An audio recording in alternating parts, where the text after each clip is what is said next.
Защото водата е като мъжка енергия и земята, Пачамама, е женска енергия. И за това са правили тези ритуали. En ese sentido, también hacían esculturas de sapos y de ranas, porque dice que con ellos atraían la lluvia con sus cantos, ¿no? Entonces los colocaban ahí las figuritas.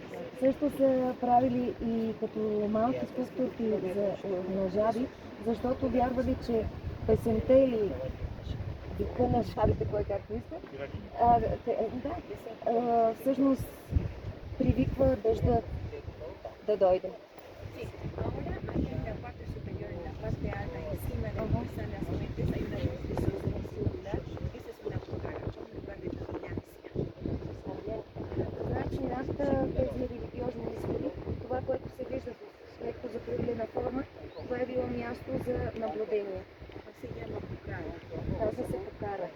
Fíjense, los incas no tenían trompetas como las conocemos ahora, ¿no es cierto? ¿Qué utilizaban para hacer señales, para comunicarse?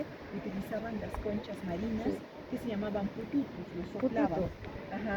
Помните ли потуто големите рапани? Всъщност с тях са се комуникирали и тук. Sí, fíjense que este lugar está conectado al sector militar que está allá al fondo. Всъщност е свързан с долната част, където беше този военните, които са...